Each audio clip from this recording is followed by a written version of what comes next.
Hello guys, কেমন আছেন সবাই? আশা করি সবাই ভালো আছেন। এই তো আমিও ভালো আছি। আজকে একটি রেসিপি নিয়ে হাজির হলাম। আজকে রুটি কিভাবে ফ্রোজেন করতে হয় সেটা আপনাদের সাথে শেয়ার করব। আমি প্রথমে রুটি বানানোর আগে জল সিদ্ধ করে জলের মধ্যে পরিমাণ মতো তেল, মানে ১ চামচের মতো তেল আর পরিমাণ মতো লবণ দিয়ে ভালোভাবে সিদ্ধ করে নিয়েছি। তারপর সিদ্ধ করার পর তারপর অ্যা আটা দিয়ে নিয়েছি। আর আটা দিয়ে ভালো করে ডো তৈরি করেছি। আর ডোটা যেন একদম পারফেক্ট হয় সেখানে আপনাদের অবশ্যই খেয়াল রাখতে হবে। আর আপনারা সবাই পারেন তার জন্য আমি আর আ এই ডো বানানো আমি আর দেখাইনি। আর দেখেন আমার রুটিগুলা এখানে আমি মিনিমাম ৭-৮ টার মতো রুটি বানিয়েছি। আর রুটিগুলা দেখেন কত সুন্দর হয়েছে আর কতটা পারফেক্ট হয়েছে। রুটিগুলা একদম গোল হয়েছে। একদম পারফেক্ট ছিল রুটিগুলা। খেতে অনেক ভালো ছিল। আপনারা অবশ্যই এভাবে বানাবেন। আমি যেভাবে বলেছি এভাবে বানালে দেখবেন অবশ্যই আপনাদের রুটি অনেক ভালো হবে। সো ফ্রেন্ডস, কিছু মনে করবেন না। মানে সাইড দিয়ে একটু পড়ে গিয়েছিল আটা।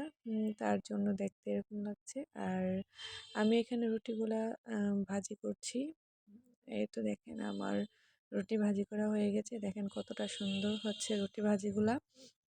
এখন আমি ফ্রোজেন করার জন্য রুটিগুলা বানাবো। তার জন্য একটু একটু পরিমাণ আটা একটু বেশি নিয়ে নিবেন। যখন আপনি মানে রুটিটাকে বেলবেন তখন একটু আটা একটু বেশি করে নিয়ে নিবেন।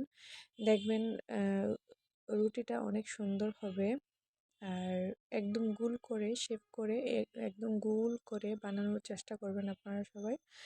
আর দেখেন আমি এক এক করে সবগুলো রুটি বানিয়ে নিব। সবগুলো রুটি আমার বানানো হয়ে যাবে। তারপর আমি কিভাবে ফ্রোজেন করতে হয় সেটাও আপনাদের সাথে আমি শেয়ার করব।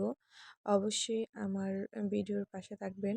আর অবশ্যই লাইক, কমেন্ট করতে, শেয়ার করতে ভুলবেন না। অবশ্যই লাইক, কমেন্ট, শেয়ার করবেন। আর অন্যদেরকেও দেখানোর জন্য অ্যা অ্যা দিয়ে দিবেন।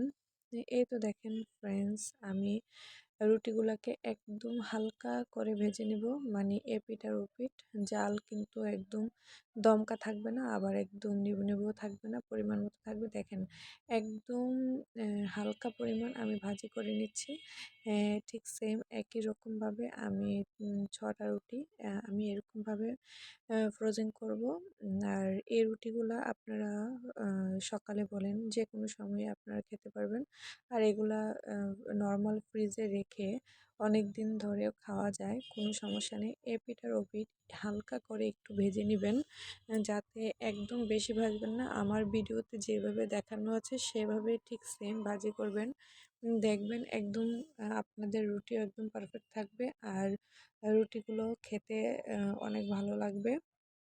এই তো ফ্রেন্ডস, দেখেন আমি এক এক করে সব রুটিগুলা ভেজে নিচ্ছি। আর আপনারা আমার রেসিপি অনুযায়ী যদি ফলো করেন তাহলে অবশ্যই আপনাদেরও এরকম ভালো লাগবে। আর রুটি যদি একটু ফ্রোজেন করে রাখা যায় তাহলে মানে নাস্তা যে কোনো সময় করা যায়, মানে একটা ঝামেলা থাকে না।